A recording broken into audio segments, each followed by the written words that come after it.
We don't always notice a story the moment it breaks.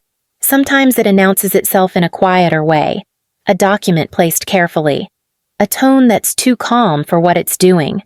This one stayed with us because nothing about it looked rushed, even though everything was already decided. Rachel Winslow had spent most of her adult life holding a family together without being named as part of it. What happened to her matters because it didn't begin with anger. It began with procedure. This is where she takes over. The paper was heavier than it needed to be, not thick, not legal-looking. Just heavy in the way something feels when it's meant to end a conversation. Leonard set it down on the marble table between us and aligned the edges like he was preparing a presentation. "You don't need to read it right now," he said. "It's standard. 3 days after my mother's funeral. I stood there in my socks. The house still smelling faintly like lilies and furniture polish. The chairs were exactly where the caterers had left them. No one had bothered to move anything back. "What is this?" I asked. Leonard folded his hands. He always did that when he wanted to look patient. "A notice. I've been advised to formalize things quickly." "Things like what?" "Like occupancy." That word landed wrong. Cold. Technical. "This is my home." "It was your mother's home," he said, and she trusted me to handle transitions responsibly. I picked up the paper. 48 hours. Vacate the property. Keys to be returned. No raised voice. No apology. "You're serious," I said. "I am being considerate," he replied. I could have made this immediate. I felt something shift in my chest, not sharp, just hollow. "You told her you'd take care of me." "And I did," Leonard said. "For years." There it was. Past tense. From where we were standing, you could still see the edge of the framed photo from the hallway. My mother and me, years ago, both squinting into the sun, her hand on my shoulder like she was steadying something invisible. At that moment, what stood out wasn't the notice. It was how rehearsed he sounded, like this had been said before. Just not to me. Stories like this don't usually fall apart loudly. They thin out first. I folded the paper once, carefully. "So this is it." Leonard nodded. "It's time you learned how to stand on your own." I looked at him and realized he meant it. Not as advice, as removal. I walked toward the stairs to get my shoes. Halfway up, my phone buzzed in my hand. An unfamiliar number. I didn't answer it yet, but I would. If this moment feels familiar, you know why it's hard to look away. By the time I reached my car, my hands were shaking enough that I dropped my keys twice. I sat there with the door open, one foot still on the driveway, and stared back at the house. The windows looked the same, calm, expensive, like nothing had changed. I closed the door harder than I meant to and finally checked my phone. The missed call had left a voicemail, but I didn't listen yet, not while my head was still buzzing. I drove straight to the office. The guard at the front desk hesitated when he saw me. That pause was new. "Morning." "Rachel," he said, then glanced at his screen. 1 second. I waited. The lobby smelled like burnt coffee and whatever cleaner they used on the stone floors. "My badge still works," I offered. He gave a small nod. For now. Upstairs. My desk was exactly how I'd left it. Not packed, not cleared, just paused. My email was open. The signature line stared back at me. Rachel Winslow, Director of Project Support. I'd typed that title myself years ago because Leonard said it kept expectations flexible. My phone buzzed again. This time, it was internal. "Can you step into conference room C?" Leonard's assistant wrote, "Just a quick alignment." Alignment. Another word he loved. In the room. Leonard was already seated, jacket off, sleeves rolled like we were about to collaborate. "We should talk about your role," he began. "Given the transition, my role didn't change." I said, "My mother died." "I didn't." He leaned back slightly. "Your mother insulated you." "I won't." Something in his tone made it clear this wasn't a conversation. It was a notice. just delivered standing up instead of on marble. Outside the glass wall, people walked past without looking in. That's how it happens, quietly. While everyone keeps moving, I didn't go back to my desk after that. I took the stairs down 2 at a time, past the framed photos that never showed who actually stood behind the work. I drove to my mother's old office instead. Not the one at headquarters. The smaller one she kept after she retired. It still smelled like lemon tea and printer ink. She used to sit on the edge of the desk, never behind it, papers stacked just enough to look busy. You don't need to look powerful, she once told me. You just need to be prepared. She'd been on her own since the beginning. No safety net, no second income. Edward died before I was born, and she never pretended that part didn't hurt. She just didn't let it stop her. People think this came easy, she said one night, counting invoices by hand. Let them. Leonard had shown up years later. Flowers.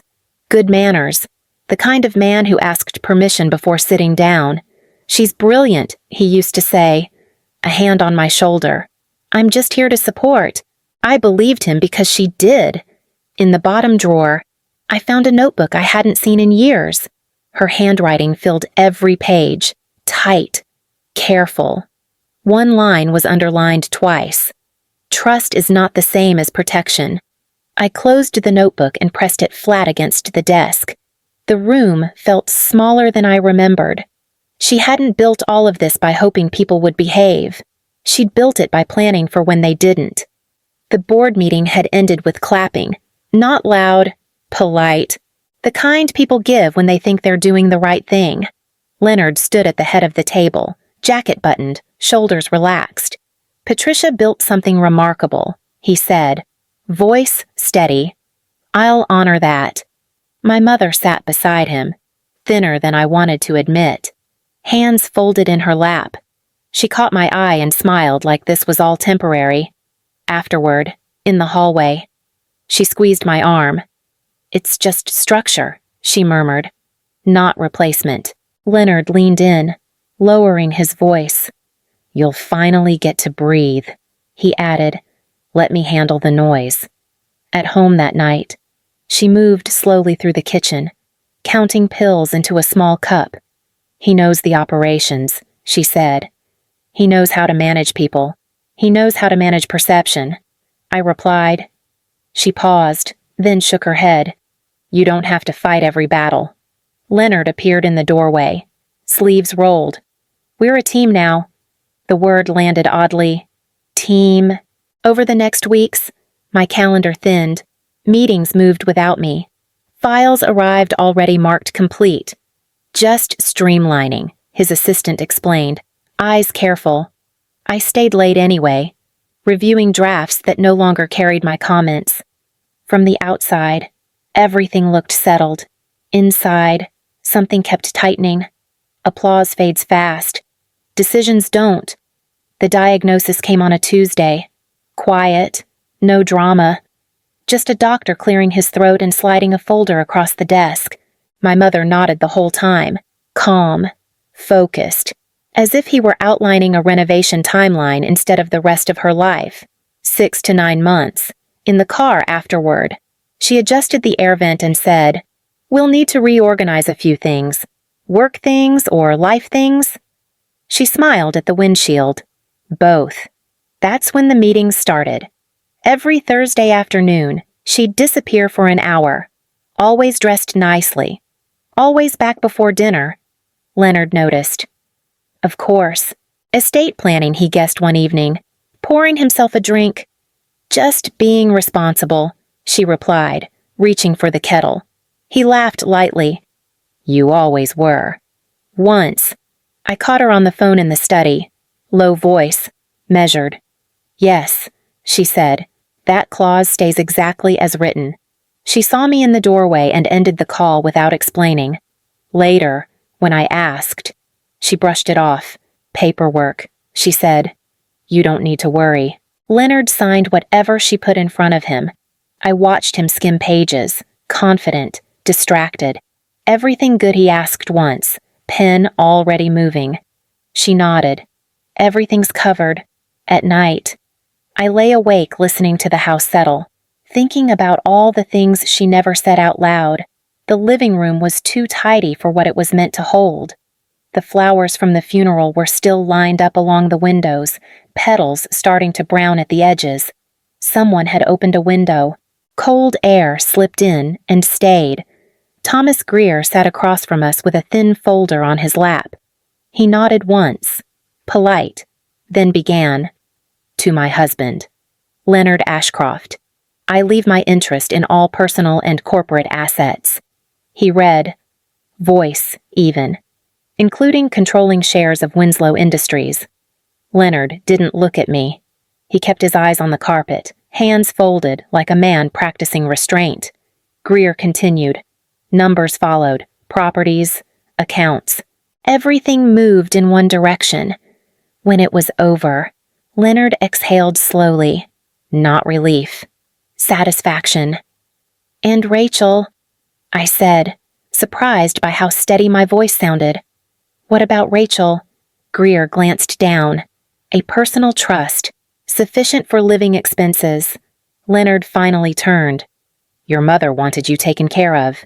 Taken care of. Not included. I nodded once. Of course. Leonard stood and crossed the room, placing a hand on the back of my chair. The gesture looked familiar enough to fool someone watching from a distance. She knew this would be hard. He said, transitions always are. Greer closed the folder and stood. If there are no questions. There aren't, Leonard replied quickly. After he left, Leonard poured 2 glasses of water and handed one to me. You'll land on your feet, he said. You always do. The glass felt heavier than it should have. That night, I stayed in my childhood room, staring at the ceiling, replaying every word she hadn't written down. The badge stopped working the next morning. I stood there longer than I should have, holding it against the reader like patience might fix it. The light stayed red. A security guard I'd known for years shifted behind the desk. System update, he offered, not meeting my eyes. They told us to escort you upstairs if you came in. Escort me where? Conference room B? Leonard was already there when I arrived. No jacket this time. Coffee untouched. We need to formalize the transition. He began. Clean lines. No confusion. I still work here. He tilted his head. You did. A folder slid across the table. Not thick. Familiar. Termination language softened with phrases like mutual understanding and best interests. This isn't necessary, I said. My projects are midstream, which is exactly why this needs to happen now. Leonard replied, before expectations get tangled. By noon, my email access was gone. My name disappeared from the internal directory. Someone from accounting dropped a small box at my desk without speaking. Inside were framed photos, a spare charger, a mug I'd forgotten I liked. That afternoon, the house locks changed. Leonard watched from the doorway while the locksmith worked. I'm not trying to be unkind, he said, but boundaries matter. I stood on the porch with my bag at my feet, the air sharper than it had been yesterday. My phone buzzed in my hand. Unknown number. This time.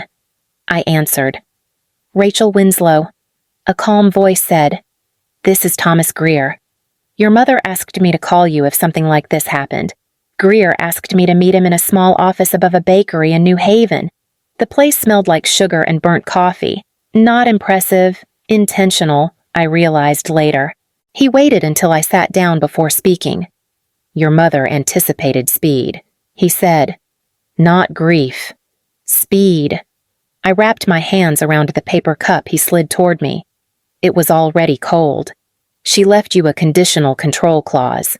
He continued. It doesn't replace the will. It sits beside it. I didn't interrupt.